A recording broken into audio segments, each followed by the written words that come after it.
Bonjour, je m'appelle Joseph, j'ai 35 ans et je suis clown tueur.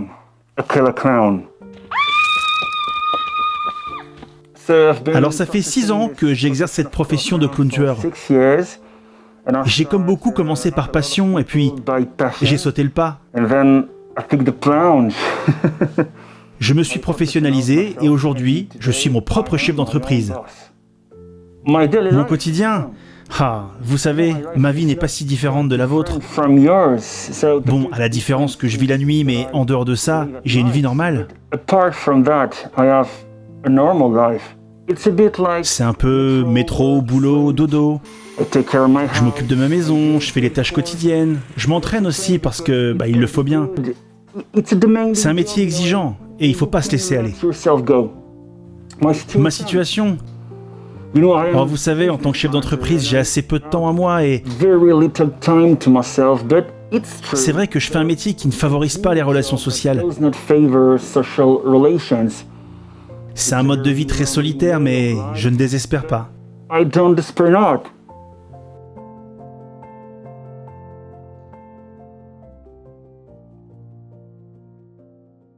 Salut, c'est Ben de Retour d'Expérience, je suis content de vous retrouver pour une nouvelle vidéo. Aujourd'hui, on va parler optique ciné avec ce circuit de la série Nightwalker. Il s'agit du 24 mm T1.2. Et avant de commencer les choses sérieuses, petit point traçabilité sur d'où vient cette optique et les conditions de ce test.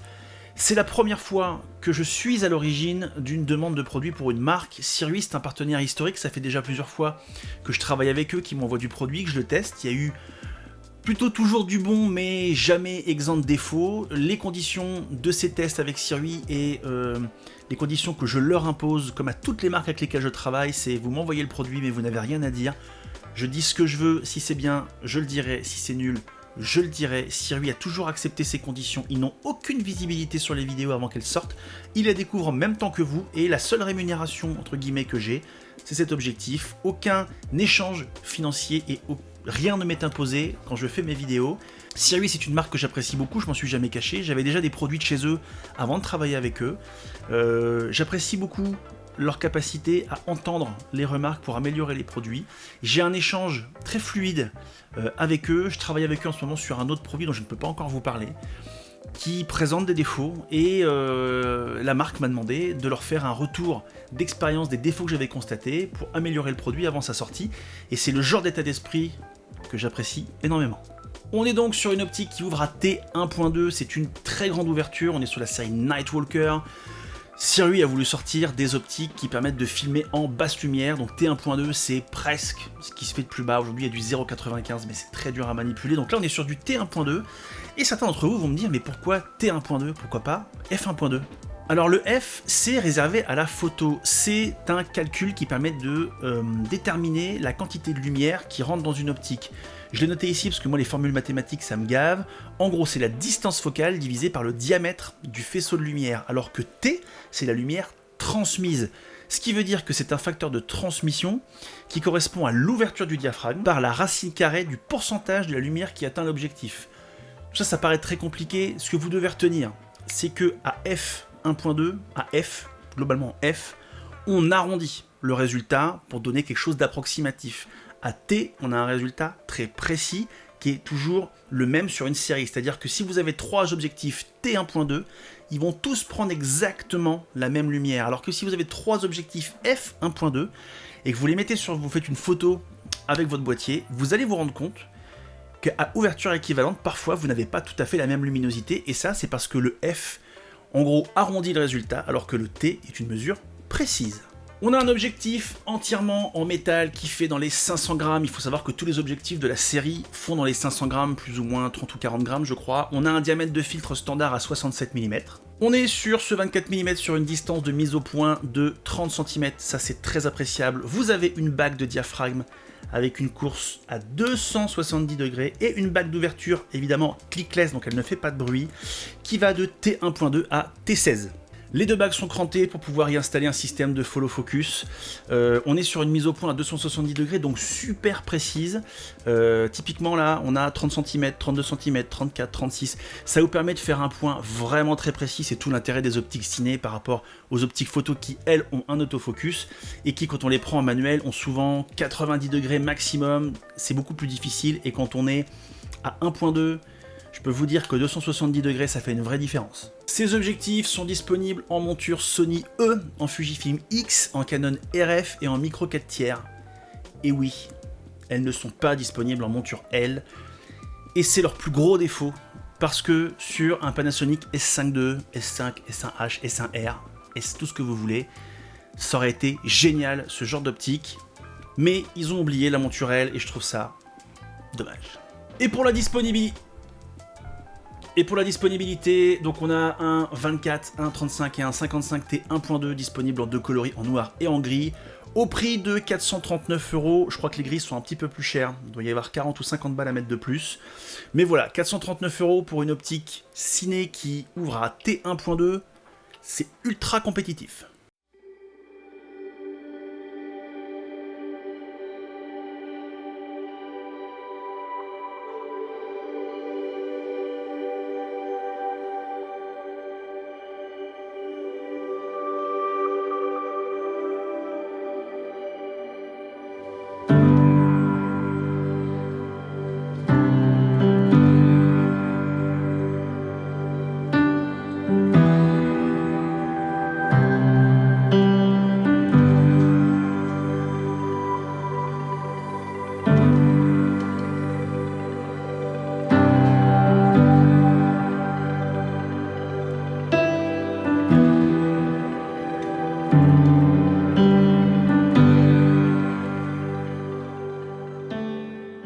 En termes de piqué, on est sur une optique piquée, très piquée, trop piquée.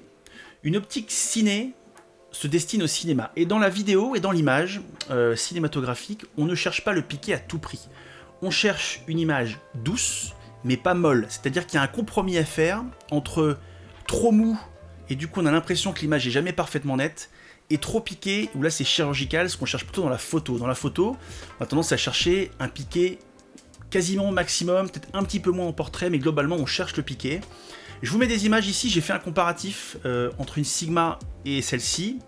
Donc j'ai adapté, hein, j'ai pris un 35 mm 1.4 plein format, et là un 24 mm en APS-C qui donne un 35 mm, le tout en 1.4, j'ai comparé les images. Donc la Sigma est meilleure, puisqu'elle est une optique ultra chirurgicale, mais celle-ci n'est quand même pas très loin, on est à 400% de zoom, et on voit quand même que c'est très très piqué. Donc c'est une qualité, et en même temps, c'est un défaut. C'est un défaut parce que c'est pas ce qu'on attend de ce genre d'optique. Alors après, je vais mettre un petit bémol, puisque des tests que j'ai pu voir du reste de la série, c'est-à-dire le 35 et le 55, le piqué diminue un petit peu. On a une optique qui est plus équilibrée par la suite, c'est-à-dire que le 24 mm sera très piqué, le 35 un petit peu moins et le 55 un petit peu moins. Donc j'ai tendance à penser que le 35 et le 55 seront un petit peu plus équilibrés en termes de piqué, un petit peu plus ciné que ce 24. Mais voilà, après ça reste une image très très chouette, mais si vous cherchez quelque chose de doux, c'est pas tout à fait là-dessus qu'il faudra aller. Au niveau bokeh, un T1.2, vous vous en doutez bien, on a des bits bokeh magnifiques, hyper grosses. Vous n'avez pas de variation colorimétrique, vous n'avez pas par exemple d'aberration chromatique dans les bits bokeh, et vous avez évidemment les yeux de chat sur le côté. C'est pas tip top, c'est-à-dire qu'on n'est pas sur le nec plus ultra avec des ronds partout. Il y a forcément des yeux de chat sur les côtés, mais globalement, vous avez un bokeh magnifique. En termes de défaut optique, c'est une optique cinéma, donc vous n'avez pas de pare-soleil. Si vous avez vraiment besoin de l'équiper, il faudra mettre une matte box. J'ai pas trouvé de flair. Il y en a quasiment pas. Pourtant, je l'ai pointé sur le soleil, je l'ai mis à f16, enfin j'ai fait tout ce qu'il fallait pour avoir du flair. Ça peut arriver qu'il y en ait, mais c'est vraiment minuscule, donc au niveau du flair, c'est très bien. En revanche, quand vous êtes à contre-jour, vous pouvez avoir de la perte de contraste. Donc c'est pas du flair, mais vous avez un petit peu de perte de contraste, c'est un petit peu gênant. Voilà, c'est à vous de faire attention et de mettre une matte box si vous voulez vraiment éviter ça, mais globalement c'est plutôt équilibré. En termes d'aberration chromatique, je n'en ai pas vu. J'ai beaucoup testé cette optique, alors je l'ai beaucoup testé de nuit, comme vous avez vu dans l'intro, mais même en plein jour, et je vais vous mettre des images un petit peu au fur et à mesure, globalement ça va, moi j'ai pas J'ai pas vu d'aberration chromatique. Après, c'est pas un test que j'ai fait très précisément, comme Damien Bernal sait très bien le faire. Mais moi, sur toutes les images que j'ai fait, j'ai pas vu d'aberration chromatique. Donc, il a l'air relativement exempt de ce défaut.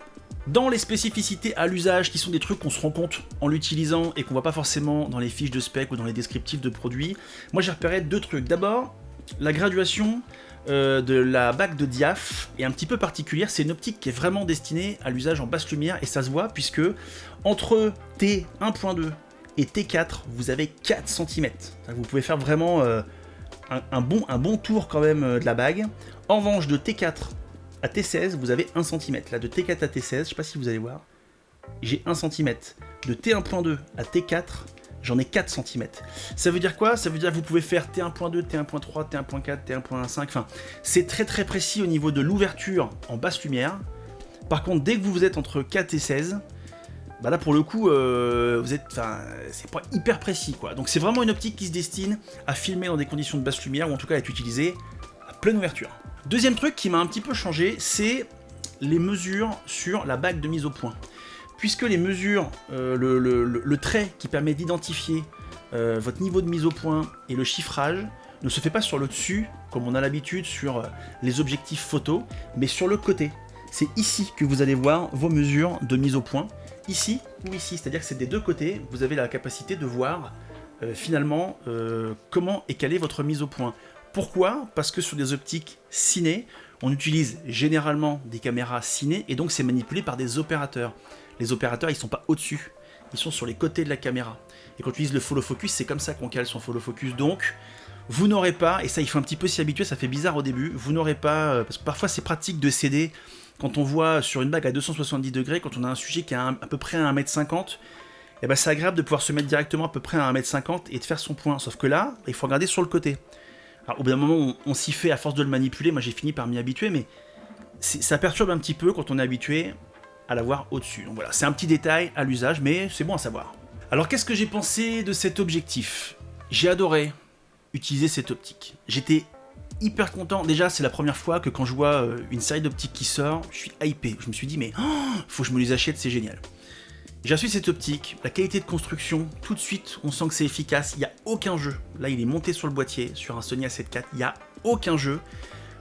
Le gros défaut pour moi, le truc qui m'a saoulé, c'est qu'il n'est pas disponible en monturel, et ça, j'aurais adoré, parce que ce genre d'objectif est beaucoup plus agréable avec un bon focus picking, et je trouve que le focus picking de Sony, il n'est pas fifou. Il fait le boulot, mais je le trouve pas suffisamment précis.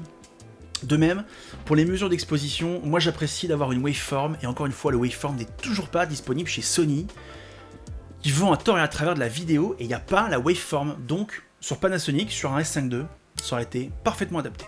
Le deuxième défaut que j'ai trouvé à cette optique, parce que globalement, c'est un objectif qui a assez peu de défauts, mais en dehors de cette monture L manquante, c'est la souplesse des bagues. Je comprends que pour un usage follow focus, il faut des bagues assez souples pour que le moteur ne souffre pas, mais je trouve que quand on est en usage manuel, notamment la bague de diaphragme, eh ben, on a vite fait de changer son réglage, à peine on le frôle, les bagues sont vraiment très souples, et ça je trouve que c'est un petit peu pénible. Je comprends que dans un usage ciné, c'est plus adapté, mais pour un usage un peu plus run and gun, un peu plus fiction petit budget, moi j'ai trouvé ça un petit peu pénible à l'usage. En bref, je suis très content de cette optique, j'ai adoré jouer avec, j'ai adoré faire des images, je continuerai de faire des images avec. Ça a été un vrai kiff, c'était ma première vraie approche, il y a eu l'anamorphique, ma première vraie approche sur de l'optique cinéma. Donc vous avez un 24, un 35, un 55, il manque un 85. Mais j'ai vu dans la vidéo de Pierre Boisseau, et c'est vrai que j'ai pas posé la question à Sirui, mais a priori, il y a potentiellement deux autres optiques qui devraient sortir, un 85 et un 20 ou un 18, je sais plus. Enfin en gros, Sirui va continuer un petit peu de sortir sa série pour la compléter. Et je trouve que Sirui, c'est une marque qui casse un peu le game. Ils se veulent pas faire du ultra haut de gamme, bien que j'ai pas encore testé leurs optiques plein format, mais cette optique-là, si vous l'aviez achetée en crowdfunding, vous la payez 300 $. C'est quand même un prix ultra agressif pour la qualité que vous avez. Sirui, ils arrivent à sortir des trépieds, des lumières, des objectifs qui sont d'une super qualité à des prix qui éclatent la concurrence. J'ai pu voir des tests d'objectifs ciné de ce type-là chez un concurrent, c'était TT Artisan ou cet artisan. L'optique a l'air super, elle a l'air super chouette, sauf que on regarde le piqué, et là c'est pas doux, c'est mou. L'optique elle est molle, elle est vraiment molle. Vaut mieux trop de piqué, la réduire après, qu'une optique super molle sur laquelle on va rajouter un peu plus de dureté, et je trouve que ça se voit. Donc je trouve que Sirui a fait un très beau boulot avec ses Nightwalker, en tout cas avec ce Nightwalker, parce que j'ai pas testé les deux autres que j'espère pouvoir tester. Si vous cherchez à vous lancer dans de l'optique cinéma, mais que vous n'avez pas envie de mettre 8000 € dans une optique Cooke, et encore je pense qu'on est encore au-dessus, si vous voulez mettre un premier pas dans de l'image ciné, c'est un excellent choix. T1.2, avec cette qualité de construction et de finition, c'est imbattable. Voilà, moi j'ai adoré, je vous la recommande vivement. Je sais plus si j'ai un lien d'affiliation ou un code de réduction. Si c'est le cas, ce sera en description. Voilà, je m'en souviens plus. Je reçois tellement de mails. Bref, j'espère que cette vidéo vous aura été utile, qu'elle aura répondu à vos questions, surtout à celles que vous ne vous posiez pas. Et en attendant la prochaine vidéo, prenez soin de vous. Salut!